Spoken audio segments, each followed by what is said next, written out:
Bem, eu quero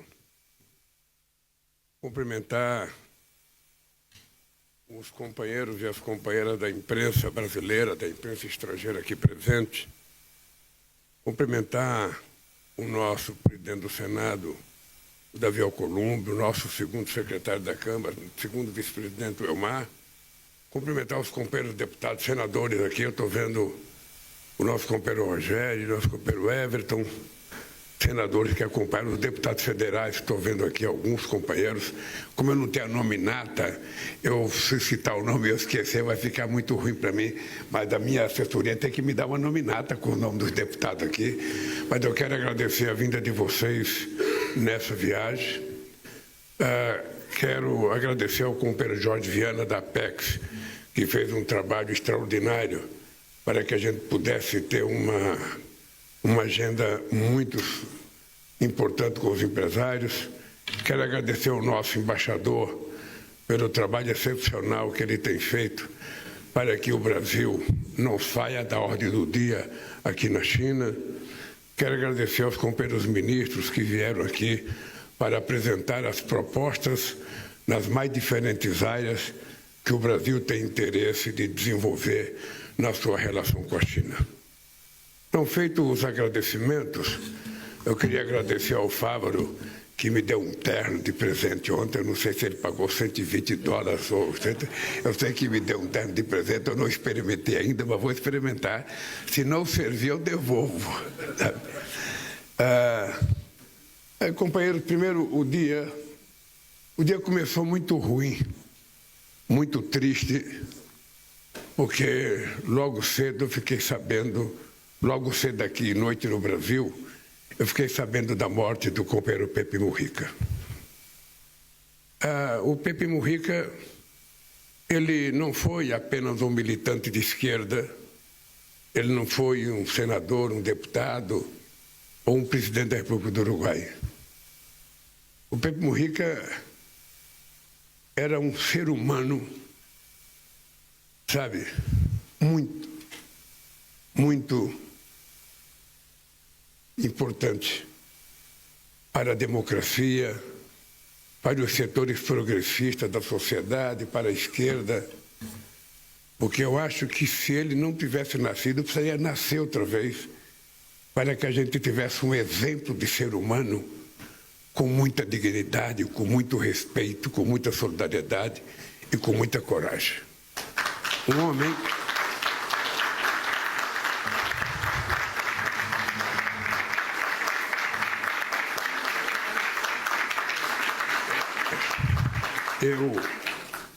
Eu pretendo, chegando a Brasília, ir ao enterro do Pepe Mujica, porque eu acho que o mínimo que a gente tem que fazer é se despedir das pessoas que serviram de referência para a gente, com demonstração de muita dignidade e de muito respeito. Eu conheço muita gente, eu conheço muitos presidentes, eu conheço muitos políticos, mas nenhum se iguala à grandeza da alma do Pepe Mujica. Ele era efetivamente uma figura excepcional. Eu, quando visitei ele agora, no Uruguai, eu tinha certeza que era a última vez que eu ia ver ele com vida. Tinha certeza porque ele mesmo dizia que estava no fim. Ele não escondeu em nenhum momento a gravidade da evolução da sua doença. Enquanto tem pessoas que ficam doentes, se escondem dentro de casa, a família não fala, a imprensa não sabe, o Pepe Mujica fazia a questão de dizer a cada instante a evolução da sua doença. Na última vez que eu vi ele sentado comigo, ele falou: Lula, eu estou indo embora. Eu estou indo embora. Sabe? E com a maior serenidade, com a maior tranquilidade que ele me disse isso, era o jeito que ele governava o Uruguai. Eu posso dizer para vocês que quem teve amizade com o Pepe Mujica sabe que é muito difícil você encontrar 2 ou 3 pessoas no mundo com o caráter dele, com a dignidade dele e com a postura dele. Então, ele nos deixa, eu espero que a carne se vai, mas as ideias ficam. Eu espero que as pessoas que estão aqui tirem proveito das ideias e dos ensinamentos do Pepe Mujica. A outra coisa, essa me deixa alegre, é a possibilidade do acordo entre Rússia e Ucrânia.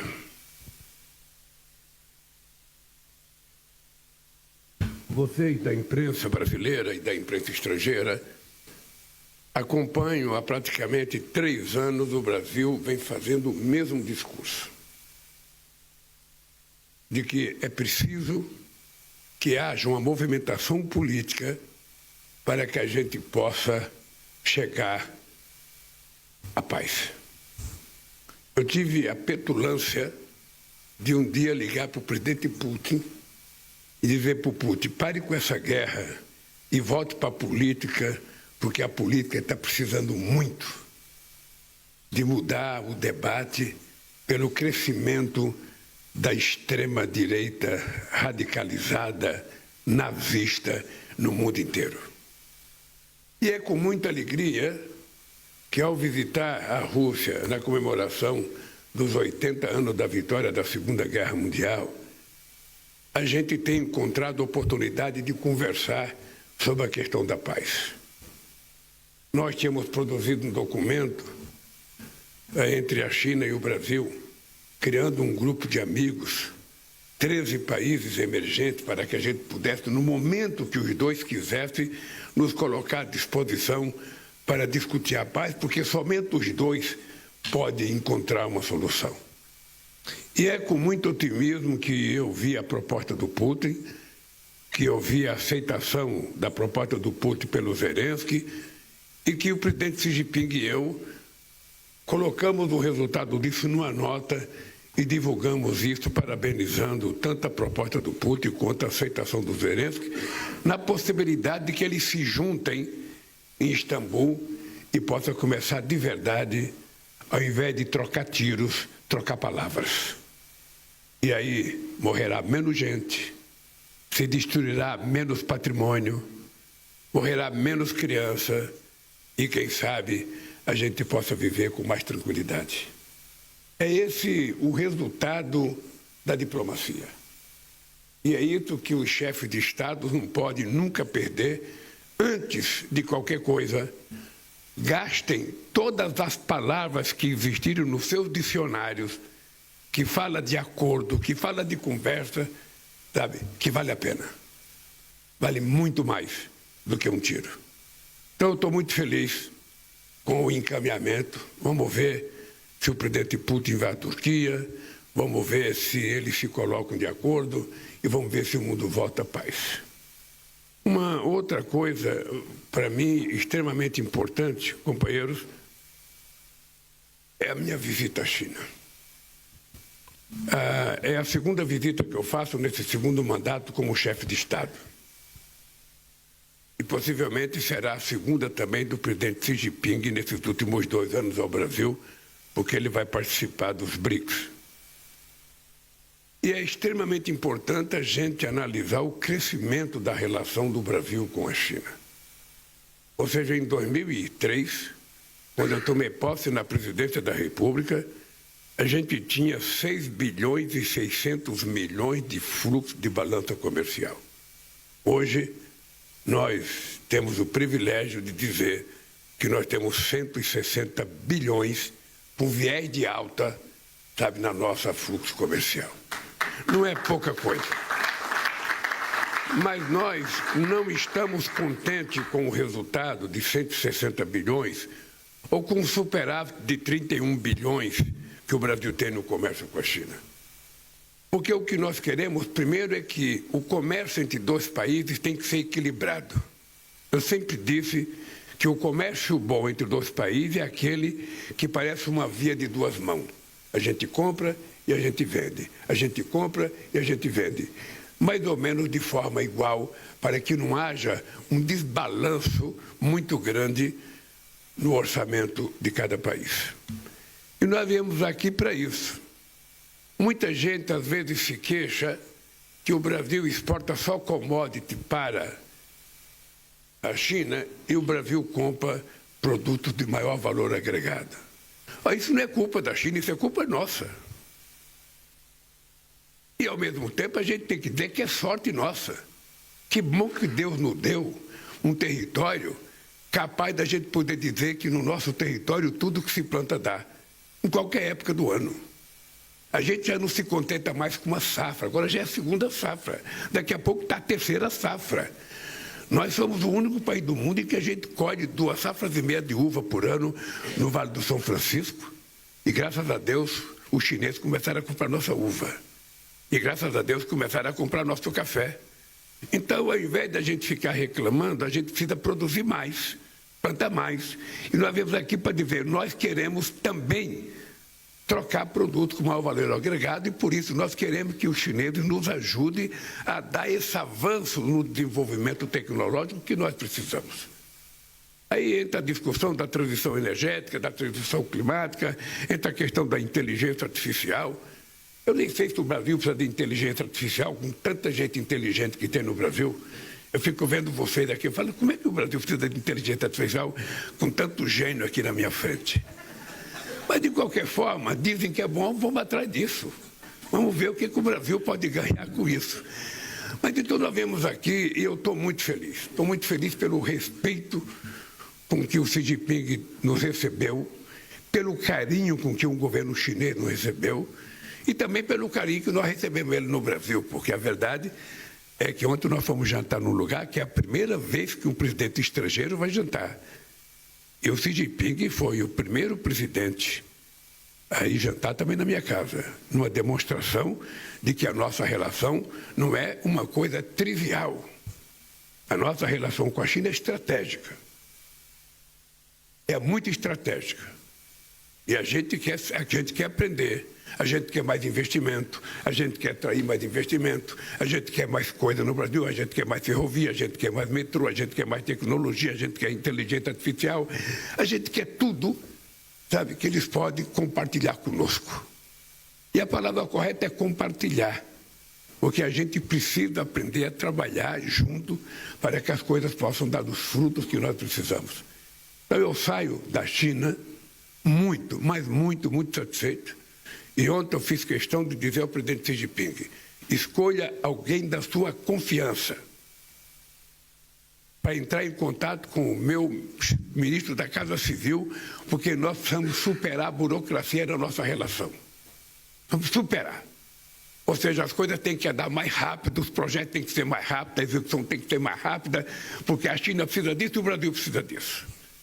Eu achei isso extremamente importante, pois agora aumentou a responsabilidade do ministro Rui Costa, que vai ter que ter mais um parceiro na China para cobrar dele e para ele cobrar, porque eles também cobram de nós. Eu queria, antes de ir embora, o Galipso foi embora.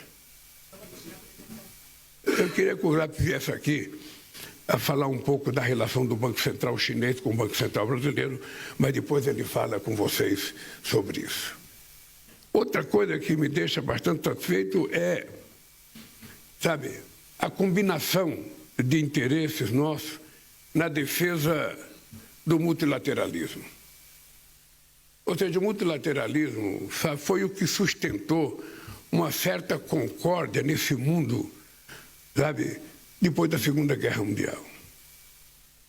A tentar estabelecer o unilateralismo agora, tentar acabar com a coesão que o multilateralismo permitiu na questão comercial, é, no mínimo, um equívoco que está se cometendo e, por isso, o Brasil está defendendo com muita força o multilateralismo, fortalecer o multilateralismo e lutar contra o protecionismo.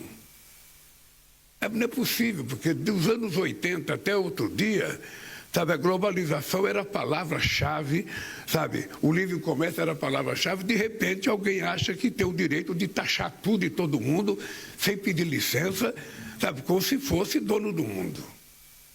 E o mundo não é obrigado a aceitar essas coisas. E, finalmente, parece que ontem já houve um avanço, os Estados Unidos já sentou com a China, e a taxação já não está tão pesada como era, já deu uma grande flexibilizada. Uma demonstração de que nós temos que defender a nossa soberania. O meu ministro Mauro e o ministro Alckmin sabem, nós queremos negociar com os Estados Unidos. Eu disse para eles, gaste a última palavra de negociação que tiver no nosso dicionário. Mas se não tiver um acordo, nós vamos, sabe, colocar em prática a reciprocidade. Ou vamos para a OMC brigar pelos nossos direitos. Para que a gente tenha um mundo equilibrado e um comércio mais justo entre todos os países. Então, nesse aspecto, nós estamos também, sabe, muito unidos em defesa do multilateralismo, em defesa do livre comércio e em defesa de mais investimento nos países em desenvolvimento. Não é possível que o mundo esteja outra vez se armando quando nós precisamos alimentar 733 milhões de pessoas que não têm o que comer. Nós precisamos, no mínimo, ter a dignidade de achar que a melhor arma que um país tem que ter é segurança alimentar. E nós precisamos garantir isso para acabar com a fome no mundo. Então, eu regresso para o Brasil muito mais otimista do que eu cheguei aqui. Mais otimista com a possibilidade de paz, mais otimista com a possibilidade de crescimento econômico, mais otimista com a possibilidade de mais investimento chinês no Brasil. Eu já não aguento mais o Fávaro todo dia me ligar e dizer: presidente, nós já temos 300 mercados em 2 anos. Presidente, é 352 mercados, sabe, nesses 2 anos. Presidente, é 366 mercados nesses 2 anos. O que você está vendendo, Fávaro? Estou vendendo pena, estou vendendo pé de galinha, estou vendendo pescoço, estou vendendo coração, estou vendendo língua, estou vendendo ovo, estou vendendo tudo. Então, eu acho que essa é uma coisa extraordinária. Ou seja, o país está inserido no mundo, que é um sonho que o Celso Amorim e eu discutimos quando nós fomos para Davos em 25 de janeiro de 2003. Depois que nós participamos do Fórum Social Mundial em Porto Alegre, nós fomos para Davos. E eu tinha muito orgulho, Celso, de ser o único presidente do mundo a participar do Fórum Social Mundial e depois de participar do Fórum Econômico e falar exatamente a mesma coisa. Falar exatamente. O discurso que eu fiz em Porto Alegre, eu fiz em Davos, para mostrar que era possível acabar com a fome no mundo. E é isso que me deixa feliz, é isso que me faz voltar para o Brasil, sabe? Porque eu estou percebendo que está vamos iniciar então as perguntas, primeiro com Colin Murphy, da Bloomberg.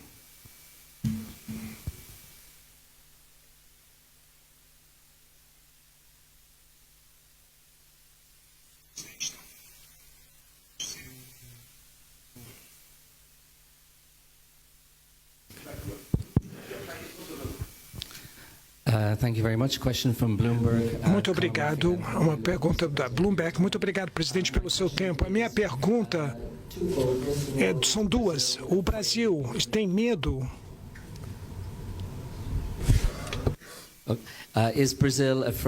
O Brasil está com medo de se tornar um alvo da retaliação do Donald Trump, dado o fato que o Brasil está fortalecendo o comércio e ligação política com a China? E a segunda pergunta, a segunda parte, você está preocupado também, por exemplo, que a possibilidade de um negócio comercial entre a China e os Estados Unidos, que poderia permitir que os produtos agrícolas dos Estados Unidos substituiriam os produtos agrícolas do Brasil na China, seguindo a linha do enviado especial do Trump? A América Latina tem avisado que isso poderia acontecer, a substituição dos nossos produtos agrícolas pelos americanos. Obrigado. Eu acho que eu vou começar pela segunda pergunta. Primeiro que o Brasil não está preocupado, porque os Estados Unidos, sabe, vende para a China aquilo que a China precisa comprar dos Estados Unidos, e o Brasil não tem medo de competir com os Estados Unidos, na quantidade e na qualidade dos nossos produtos. E acho que quanto mais produto, quanto mais comércio, melhor para todo mundo. Eu fico sempre torcendo que mais chineses possam comprar produtos brasileiros, que mais indianos possam comprar produtos brasileiros, que mais gente da Indonésia possa comprar, que mais gente da África. Quanto mais as pessoas estiverem comprando, mais significa que a economia está melhorando, mais significa que as pessoas estão evoluindo. Então, o Brasil deseja aos Estados Unidos, sabe, aquilo que eu desejo para o Brasil. Crescimento, melhorar a qualidade de vida do povo americano. É para isso que o Trump foi eleito. E é para isso que eu fui eleito. Então não tem esse problema. A segunda coisa é que não temos medo de retaliação. Não é possível que um país do tamanho do Brasil, com a qualidade do Brasil, tenha medo de retaliação. O Trump toma as medidas que ele achar que deva tomar para os Estados Unidos e nós tomamos a medida que nós achamos que temos que tomar para o Brasil. É assim que é a política e é assim que vai ser. Espero que o Trump compreenda perfeitamente bem o que é a relação de mais de 200 anos entre Brasil e Estados Unidos. Espero que o Trump não se esqueça nunca que eles têm um superávit primário com o Brasil. Se contar serviços nos últimos 15 anos, 410 bilhões de superávit para os Estados Unidos. Não é pouca coisa. E nós queremos que a relação continue a melhor possível. Eu digo sempre, quando eu quero melhorar a relação com a China, eu não quero piorar com ninguém. Eu quero melhorar com a China, quero melhorar com os Estados Unidos, quero melhorar com a União Europeia, e pretendo ainda fazer com que, na minha presidência do Mercosul, concluir o acordo definitivo com a União Europeia. Sabe, não há por que não fazer, sabe, a União Europeia que se vire, que aprove, se tiver alguém contra, eles que convençam, mas nós no Mercosul estamos prontos para concretizar o acordo definitivamente. Então, não existe nenhuma preocupação do Brasil com a postura dos Estados Unidos. Seguindo, Felipe Santana, TV Globo. Bom dia, presidente. Gostaria de pedir para o senhor comentar a reunião com o presidente Xi Jinping, mais especificamente a pergunta da primeira-dama sobre o TikTok. E a resposta do presidente Xi Jinping, dizendo que o senhor poderia banir ou restringir o TikTok no Brasil, se o senhor faria alguma coisa nesse sentido. Obrigado. Você sabe, a primeira coisa que eu acho estranho é que como é que essa pergunta chegou à imprensa? Porque estava só meus ministros lá, o Alcolumbre e o Omar. Então alguém teve a pachorra de ligar para alguém e contar uma conversa que teve num jantar em que era uma coisa muito, mas muito confidencial e uma coisa muito pessoal. E depois, eu que fiz a pergunta, não foi a Janja. Eu que fiz a pergunta. Eu até fico perguntando, que eu vi na matéria que um ministro estava incomodado, ficou incomodado. Se o ministro tivesse incomodado, deveria ter me procurado e pedido para sair. Eu autorizaria ele a sair da sala. Veja, eu fiz uma pergunta para ele, eu não fiz uma pergunta, eu perguntei ao companheiro Xi Jinping se era possível ele enviar para o Brasil uma pessoa da confiança dele para a gente discutir a questão digital e, sobretudo, o TikTok. E aí a Janja pediu a palavra para explicar o que está acontecendo no Brasil, sobretudo contra as mulheres e contra as crianças. Foi só isso. E ele disse uma coisa que era o Brasil tem o direito de fazer a regulamentação. Ainda bem que estava o Elmar, estava o Elmar em nome da Câmara e o Davi, sabe que nós temos que regulamentar.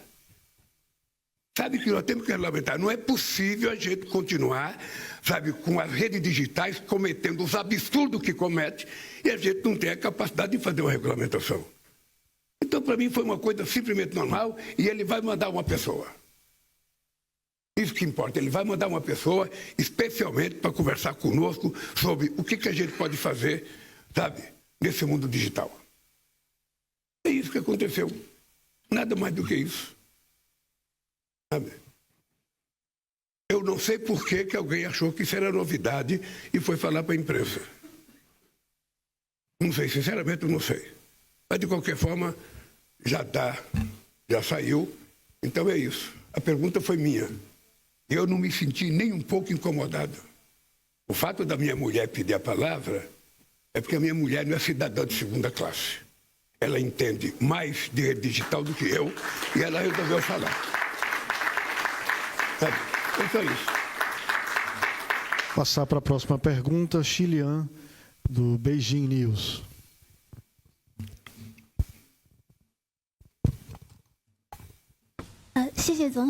Obrigado, presidente. Meu nome é Xie Lian, do Beijing News. Tenho uma pergunta sobre tarifaço. Recentemente, China e Estados Unidos anunciaram um comunicado para diminuir a taxa para os dois países. O Brasil também está lidando com a questão de tarifaço. E, de acordo com a opinião do senhor, essa experiência China teria servir como uma referência para o Brasil para lidar com os Estados Unidos? Outra pergunta, no conflito geográfico e esse cenário internacional, o Brasil vai tomar a presidência de BRICS. Como o Brasil vai utilizar essa ferramenta de BRICS para lidar com esse cenário internacional? Obrigado. Olha, primeiro, o acordo feito entre Estados Unidos e China em Genebra, se não me falha a memória, é uma demonstração pura e simplesmente de que tudo seria mais fácil se antes de anunciar de forma unilateral as taxações, os Estados Unidos tivessem conversado com a China. Seria muito mais fácil, muito mais simples e muito menos penoso para o mundo. Porque uma coisa que nós temos que ter claro é que os Estados Unidos, que depois de todo o período da Segunda Guerra, se colocou como o símbolo do país da democracia, se colocou como o símbolo do xerife do mundo e se colocou como o país, que é uma espécie de guardiã, inclusive do livre comércio, quando ele toma uma decisão, tem que saber da repercussão, no mundo todo. Afinal de contas, o mundo é redondo. Então, era preciso que tivesse apenas cuidado.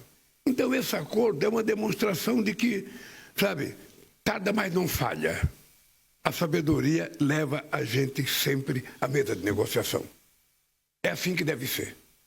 E é por isso que nós defendemos a volta da Organização Mundial do Comércio. É lá que a gente precisa discutir. Quando, em 2005, se não me falha a memória, ou 2004, eu reconheci a China como economia de mercado, houve um alvoroço contra mim.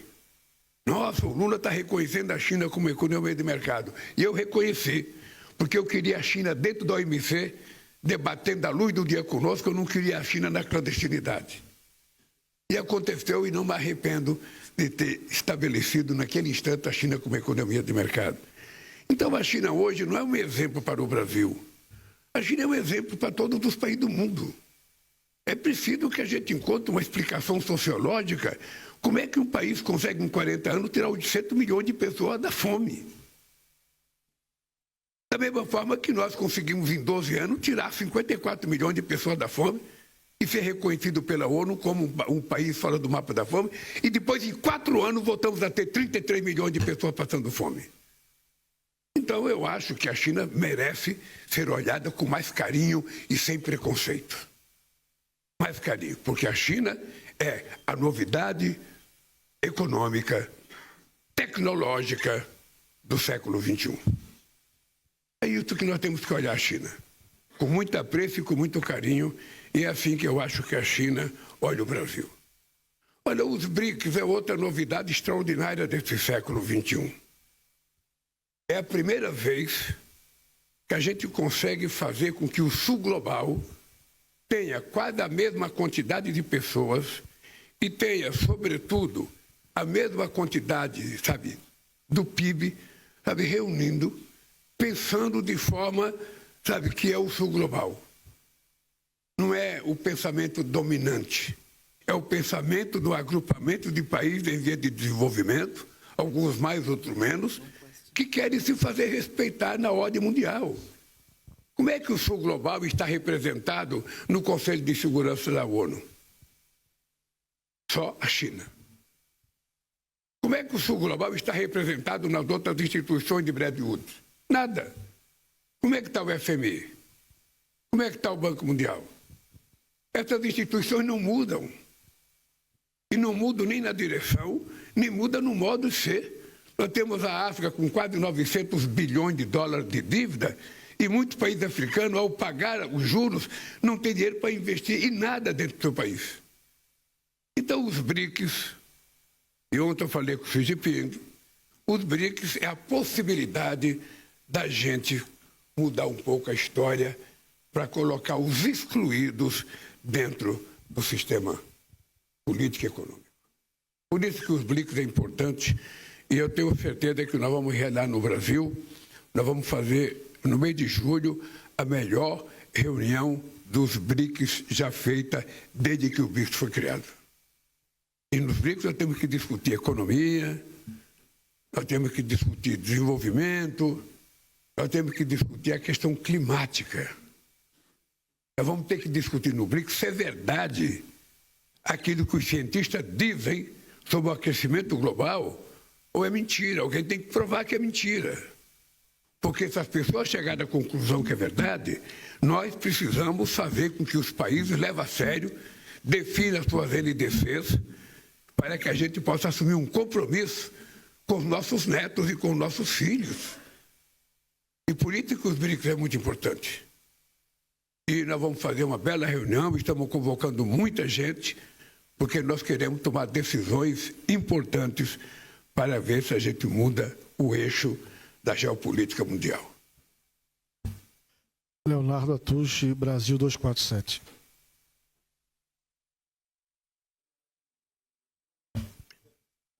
Eu, sinceramente, eu não sei porque que vocês usam o microfone, porque eu estou ouvindo mais a voz de vocês do que o microfone. Mas acho que para a plateia geral. Bom dia, presidente. Bom, eu represento aqui 3 veículos de comunicação, a gente fez isso aqui na organização para poder ter todas as questões. O seu discurso na China, presidente, ele pareceu muito alinhado ao do presidente Xi Jinping em vários temas da geopolítica, né? Minha pergunta é, isso significa um novo momento geopolítico no Brasil, que quebra um pouco a tradição de equilíbrio entre os blocos? Dito isso, tem uma segunda questão, né? A cúpula da CELAC, ela teve uma declaração final, que foi a declaração de Pequim.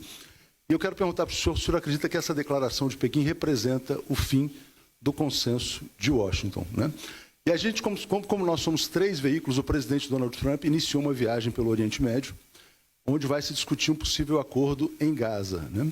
O senhor falou já uma vez, numa outra entrevista, que o presidente Trump fez a coisa certa em relação à Rússia e Ucrânia.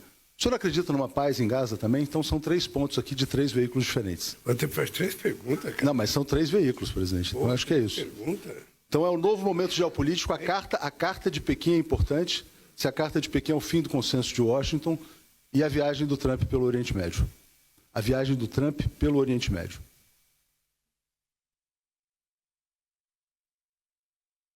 Olha. Obrigado. Primeiro, eu acredito piamente num rearranjo na geopolítica internacional. A gente já não pode mais continuar, sabe, subordinada a uma organização que veio a partir de 1945, no mundo político totalmente mudado. Vamos pegar uma coisa simples. Em 1947, 48, a ONU teve força para criar o Estado de Israel. Hoje a ONU não tem força para criar o Estado palestino. Alguma coisa mudou. Houve um enfraquecimento das Nações Unidas nas suas decisões. Então, uma das coisas que nós temos que mudar na geopolítica é colocar dentro do Conselho de Segurança o mundo atual. A geopolítica atual. Qual é a explicação do Brasil não estar no Conselho de Segurança, da Índia não está, da Alemanha não está, do Japão não está, sabe, da África do Sul não está, da Nigéria não está, do Egito não está? Qual é a explicação? Nenhuma. E se não tiver a ONU com força, a questão climática vai ser tratada de forma secundária. Porque não adianta a gente tomar decisão nas COPs se depois você não tem uma instância de governança mundial que obriga a execução. Porque isso vai cansando. Você toma decisão, não acontece nada. Você toma decisão, não acontece nada. Você toma decisão, não acontece nada. Chega um dia que você desanima. Chega um dia que você não quer mais fazer nada. É por isso que as guerras são tomadas decisões unilaterais. Foi assim da Rússia com a Ucrânia, foi assim dos Estados Unidos com o Iraque, foi assim da Inglaterra e da França com a Líbia. Todo mundo participa do Conselho de Segurança, mas ninguém discutiu. Cada um toma a sua decisão, vai lá. Não é possível. O que está acontecendo, sabe, em Gaza, é uma coisa extremamente grave para a humanidade. É muito grave. E a ONU não toma nenhuma decisão. Eu acho importante que o Trump viaje ao Oriente Médio para ele ver o que está acontecendo. Porque não é uma guerra normal, que eu já sou contra, entre dois exércitos. É uma guerra entre um exército totalmente sofisticado e mulheres e crianças. É isso que, no fundo, é o resultado.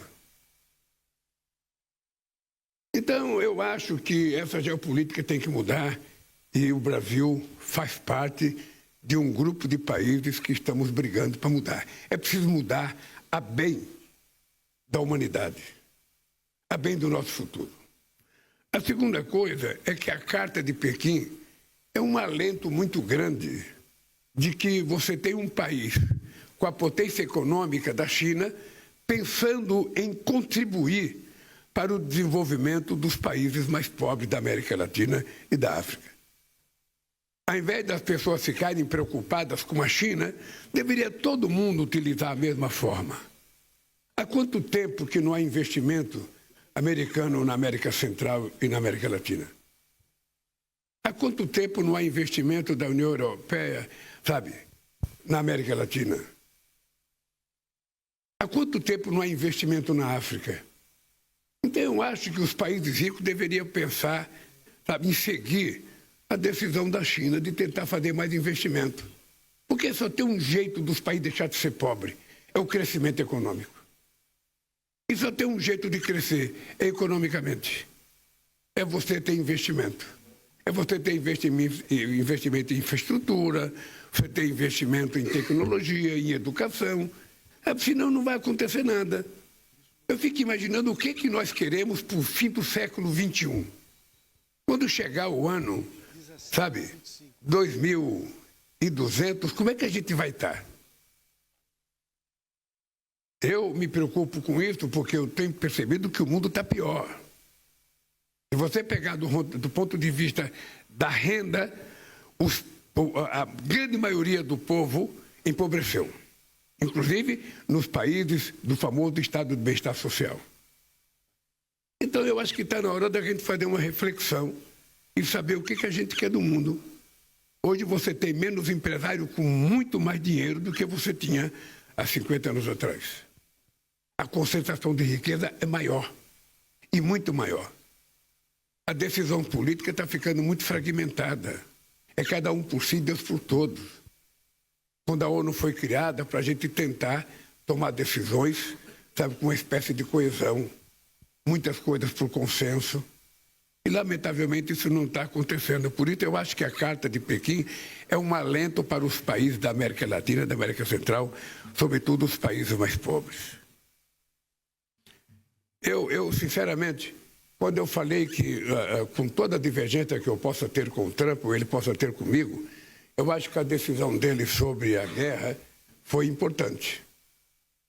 Foi importante, porque você tinha o nosso amigo Biden falando em guerra todo dia, falando em destruir a Rússia todo dia. O Trump vem e fala, não, eu preciso fazer paz, eu preciso parar com essa guerra. Eu achei ótimo.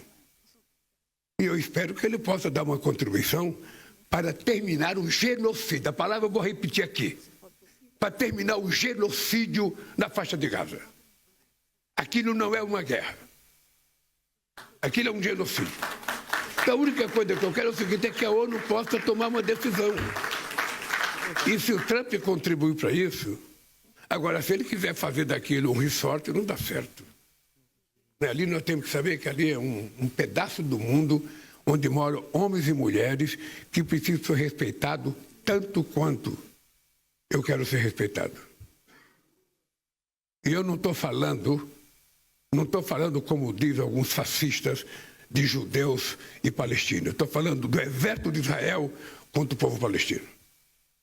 É importante registrar, porque tem muita maledicência em algumas pessoas. Gente, finalizando agora com as duas últimas perguntas. Joe Larry, do Financial Times, depois o Américo, da CNN. Obrigado, Presidente, pela oportunidade.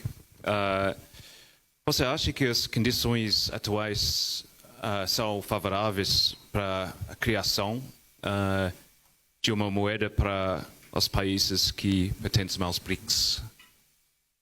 Eu ouço melhor com isso aqui. Porque como você não cuidou do retorno, então, olha, há muito tempo, eu venho tentando discutir a questão de estabelecer uma relação comercial entre as moedas do país. Nós fizemos uma experiência com a Argentina no tempo do Kirchner e do meu primeiro mandato. Ou seja, de que os pequenos negócios, a gente cometeu um erro, que a gente não foi uma decisão, sabe, obrigatória. Foi uma decisão, sabe, que permitia que as pessoas fizessem se quisessem. Mas fazer comércio na moeda argentina e na moeda do brasileira. E depois do Banco Central, no final de cada mês, ou de cada período, fizesse o ajuste necessário.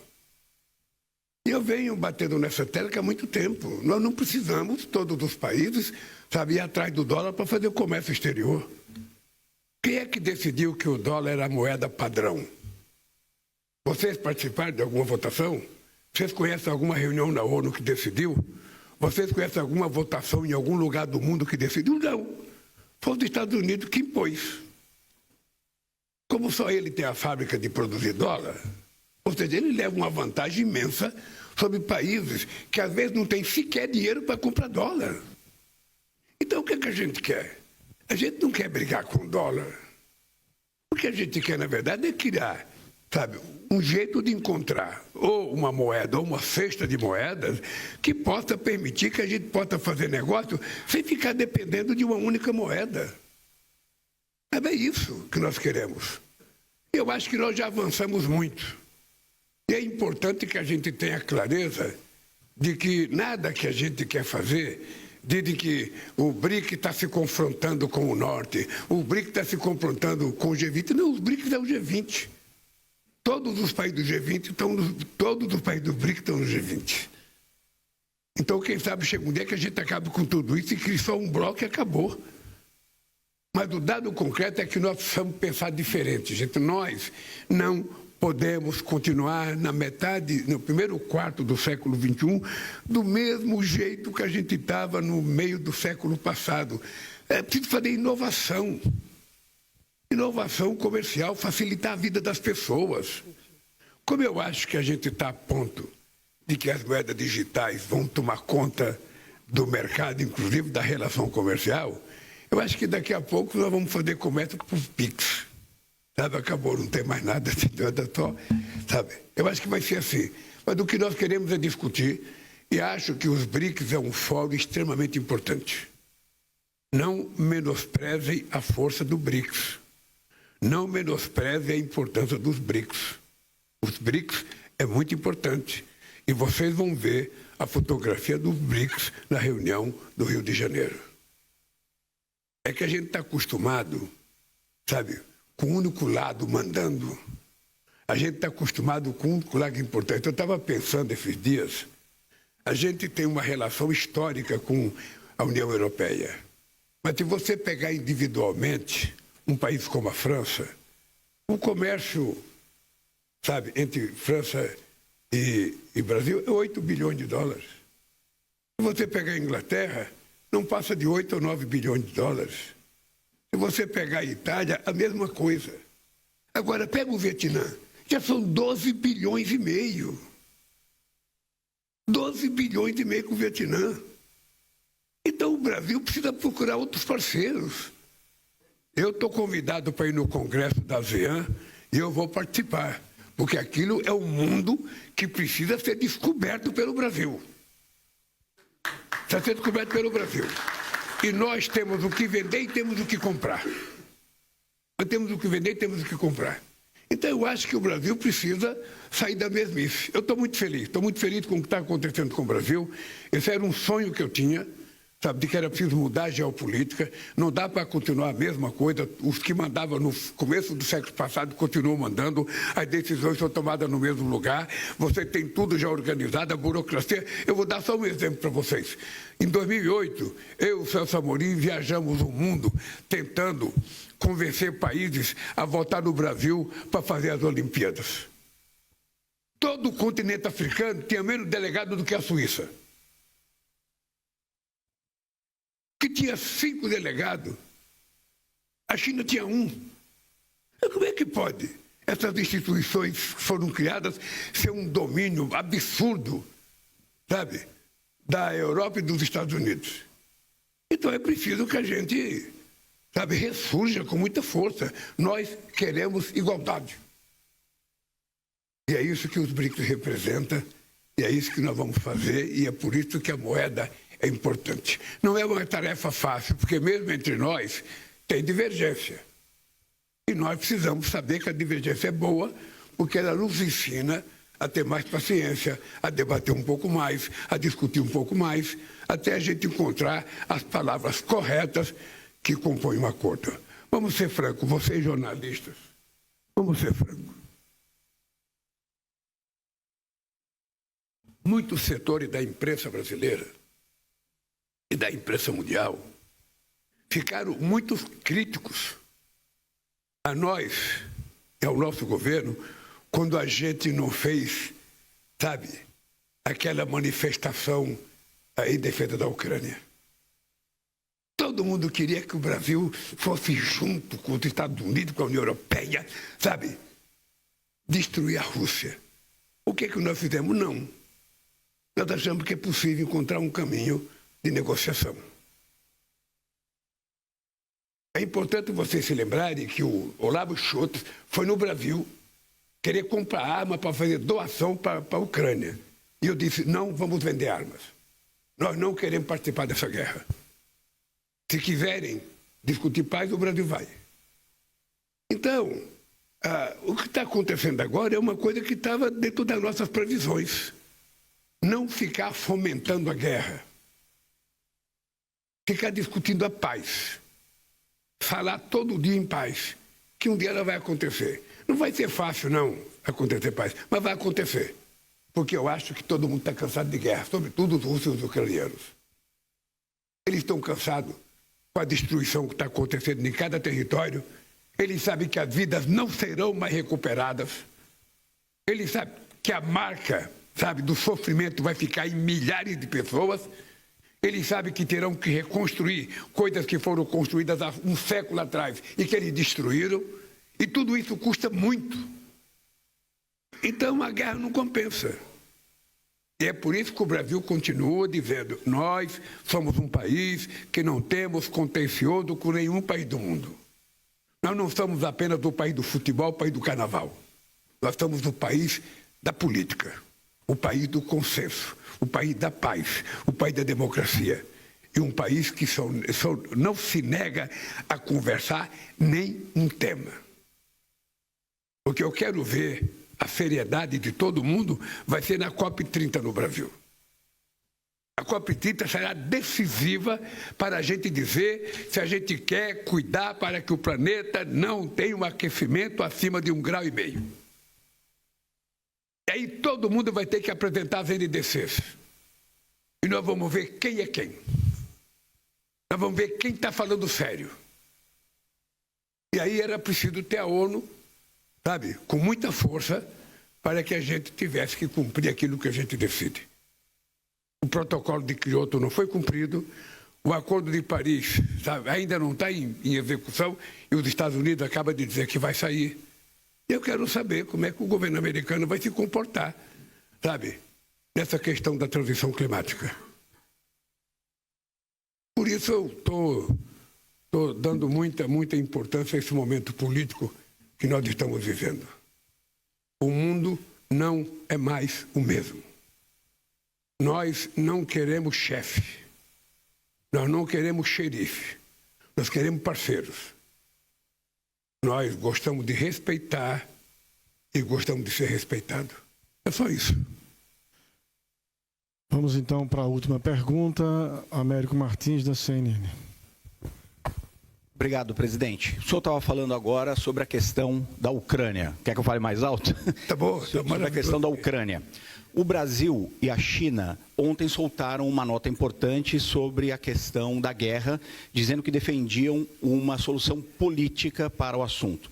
Ao mesmo tempo, o chanceler da Ucrânia pediu especificamente para o governo brasileiro, inclusive de forma pública, que interviesse nessa questão, pedindo ao presidente Putin que participasse pessoalmente das negociações de amanhã na Turquia. Mas a nota do Brasil não fala em cessar-fogo, que é o outro pedido dos ucranianos. Eu queria saber por que não falamos em cessar-fogo na questão da nota, que informações o senhor tem sobre a questão do presidente Putin participar ou não dessa questão? E uma segunda pergunta, como outros colegas fizeram, o senhor disse em Moscou que a questão das terras raras era um dos motivos envolvidos nessas guerras e outros potenciais conflitos que virão. Então, eu queria saber, o senhor acabou de falar que é muito difícil chegar na conclusão dessa guerra. Essa é uma das questões que estão envolvidas, a questão da transição energética com relação às terras raras? Olha, eu penso, primeiro, todos nós sabemos os motivos da guerra. Não precisamos entrar em detalhes sobre os motivos da guerra. O que eu estou preocupado é encontrar o motivo da paz. Quando eu estava chegando em Moscou, o meu ministro, Mauro Vieira, tinha recebido um telefonema do chanceler da Ucrânia dizendo que o Zelensky gostaria que eu pedisse para o Putin para saber se o Putin estava disposto a fazer um acordo de paz, uma trégua de 30 dias. Eu tive a oportunidade de jantar ao lado do Putin e foi a primeira coisa que eu disse ao Putin. Eu tenho um recado, sabe, que o meu ministro, Mauro Vieira, me passou, um pedido do Zelensky para dizer, sabe, se você aceitaria a paz. Eu disse para o Putin. E o Putin disse textualmente, eu topo, sabe, discutir isso. O que o Putin disse? Agora era preciso que a gente fizesse um cessar-fogo e começasse a discutir a partir do acordo que a gente estava fazendo em Istambul em 2022. Aí eu não conheço, tá? Bem, quando é agora, eu recebo um telefonema, o Mauro me ligou ontem à noite, que o mesmo chanceler ucraniano pediu para eu falar para o Putin comparecer à Turquia. Eu, quando parar em Moscou, vou tentar falar com o Putin. Não me custa nada falar, ô companheiro Putin, vá até Istambul negociar, porra. Sabe, não custa nada. Não custa nada.